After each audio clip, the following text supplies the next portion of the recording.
안녕하십니까. 8월 30일 화요일 오전 11시를 막 넘겼습니다. 이제 지난 주말에 이재명 민주당 대표 체제가 성큼 들어섰습니다.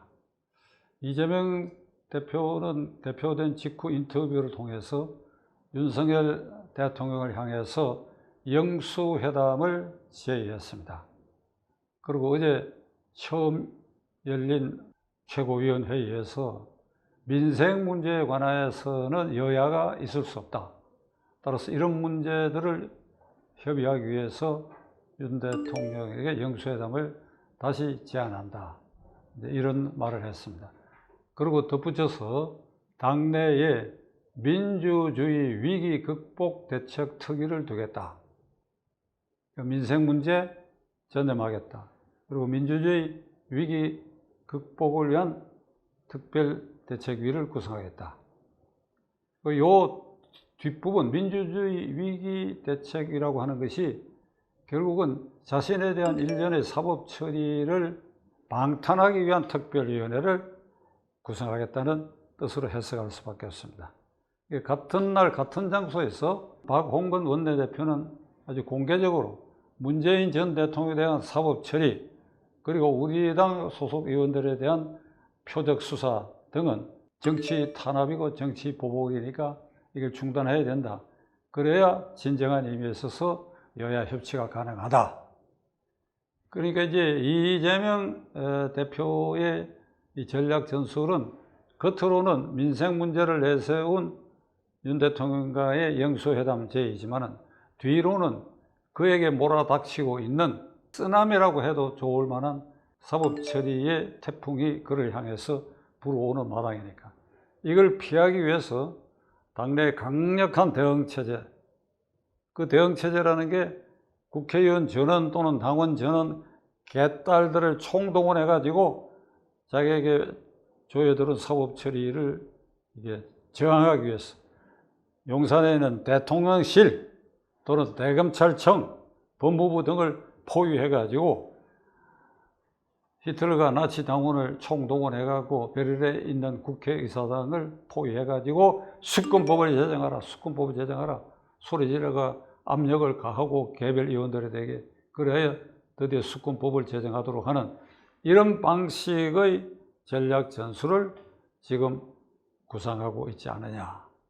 이재명 대표에게 씌워져 있는 사법처리 10개가 넘는 사법처리 대상의 제1호로 지난 26일 나흘 전에 경기도 경찰청에서 검찰에 이른바 백형동 사건과 관련된 그가 허위 사실을 퍼뜨렸다 하는 국정감사에서 허위 증언을 했다 하는 그 부분을 기소 의견으로 검찰에 송치하였습니다.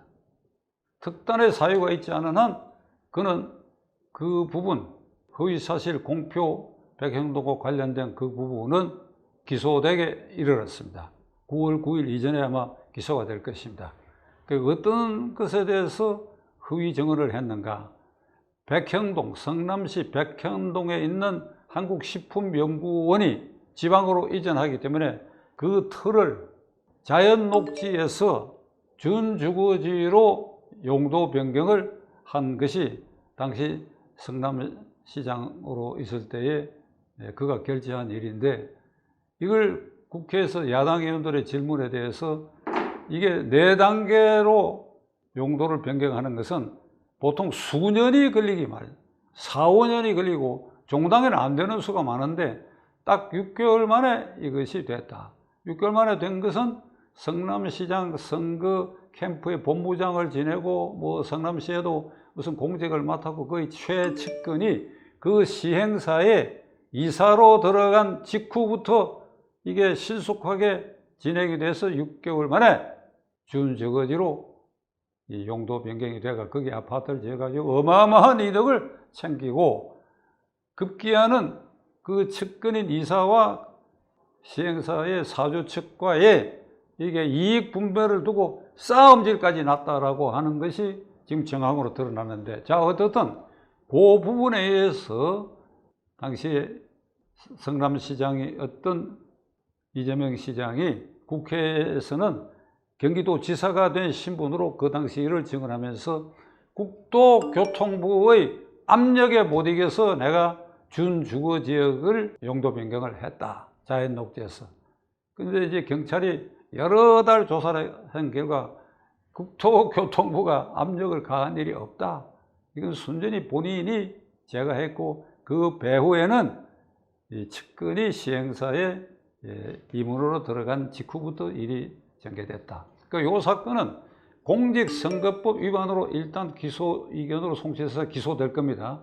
그러나 그 이면에 시행사와 그 측근인 이사와 이재명과의 관계에 있어서 금품관계는 지금도 검찰이 수사를 아마 계속할 것입니다. 자, 이게 현실적으로 기소 1호에 직면하게 됐고, 그 다음에 법카 불법 사용에 대해서는 5급 정무직으로 그 부인을 수행했던 배소현 씨가 내일 영장 실질 심사를 받는데 아마도 구속될 가능성이 있습니다. 그러면 김혜경 씨도 구속 여부에 대해서 논의가 있을 것이고, 안 된다 하더라도 그 부분은 배소현 씨가 구속 기소되면 더불어 김혜경 씨도 기소될 수밖에 없다. 그러니까 현실적으로 이제 대표가 된 직후에 그에게 구체적으로 사법 처리가 구체화된 이런 사태가 지금 벌어지고 있습니다. 이걸 이제 모면해야 되겠다. 그래서 윤 대통령을 만나야 되겠다. 근데 제 생각에는 윤 대통령이 영수회담이라고 하는 형식으로는 만나지 말아야 한다고 생각합니다. 영수회담이라고 하는 것은 그 용어 자체가 이게 군주시대의 용어예요.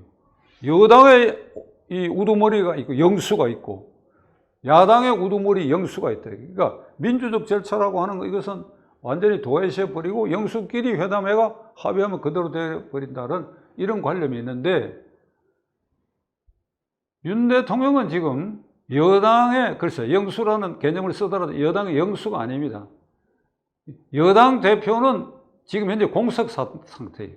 민주당의 대표 이재명 씨가 그런 식으로 영수회담을 주장하려고 그러면 자신과 국민의힘당 대표와의 회담을 주장해야 되는데 대표가 없으니까 하나 건너뛰어서 국민의힘당 1호 당원인 대통령을 겨냥하고 영수회담을 하자.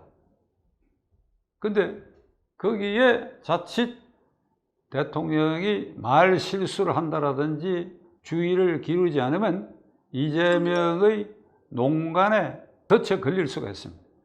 그러니까 민생 문제 해결에 대해서 협력하자. 그리고 그 얘기 끝에 대통령이 아무 말도 안 하고 이른바 그 회담을 끝내게 되면 이제 이재명 씨가 온갖 말을 퍼뜨릴 가능성이 있습니다. 거기 곁들여 가지고 윤 대통령은 이재명 대표에게 분명히 얘기해야 됩니다. 민생 문제는 이건 초당적으로 협력해야 된다. 그리고 민생과 관련해서 국민들에게 피해를 주는 부정부패 사건은 그것은 내 정권이 아니라도 어떤 정권이라도 그 사법 처리의 수순에 들어갈 수 있는 것은 반드시 들어가야 된다 하는 말을 반드시 이재명과의 면담에서 남겨야 할 것입니다. 그래야 그 이른바 영수회담 후에 나올 수 있는 후후 폭풍을 예방할 수 있을 것이다. 같은 날 어제 국회에서는 또 어떤 일이 벌어졌느냐. 이게 예산결산위원회에서 민주당 의원들이 서영교 의원은 문재인 국회에서 청탁 사건으로 구설수에 올랐던 사람이죠. 그래서 서영교 의원 등이 한동훈 법무장관을 상대로 이게 표적 수사, 그 다음에 대통령 시행령을 불법하게 고쳤다 하는 것을 총 공세를 퍼부었습니다. 그러니까 국회에서는 한동훈 법무장관에 대해서 위협적으로 탄핵을 할 수도 있다. 이런 걸 보였는데 어제 한동훈 법무장관은 어떤 경우라도 나는 법률적 절차에 당당하게 대응하겠다. 이런 말로 그의 의사를 표명했습니다. 자, 이제 이렇게 보면 이재명 대표는 그가 이 목표로 한 자신을 위한 방탄용 비연고제인 계양을구에 스스로 공천을 해가지고 국회의원직을 배치를 달고 그것도 모자라서 이제 당대표까지 걸머지고 그리고 이제 방탄 작업에 이제 돌입한 상태고 또 검찰과 경찰은 그거와 관계없이 이제 수사에 고삐를 옥죄어가는 이런 현상을 국민인 우리는 지금 지켜보고 있습니다. 대장동 게이트는 제가 듣고 보고 판단컨대는 검찰이 이미 증거 다 수집해가지고 이재명 씨를 한번 소환하는 절차만 저는 남아있다고 봅니다. 그리고 백현동 사건의 그 본질적인 배후의 금품관계, 이것은 현재 수사가 진행 중에 있고, 그리고 성남FC 이렇게 후원금 사건을 비롯해가지고 이 변호사 비용 대납을 둘러싼 쌍방울과의 관계도 지금 수사가 진행되고 있습니다. 검찰은 이제 누구의 눈치도 볼 필요가 없습니다. 윤 대통령 눈치를 볼 필요도 없고, 더더구나 이재명 당대표의 눈치를 볼 필요가 없습니다. 당대표가 돼서 검찰이 거기에 주눅이 든다라든지, 또는 민주당 국회의원들의 이런 벌떼 같은 공세에 주눅이 들거나 해서는 아니 될 것입니다. 검찰의 배후에는 이를 지켜보고 검찰을 응원하고 있는 국민의 숫자가 훨씬 많다고 하는 사실을 여러분들이 깨닫고, 이재명 대표에 대한 일련의 모든 수사는 신속 과감하게 이루어져야 된다고 생각합니다. 지켜보겠습니다.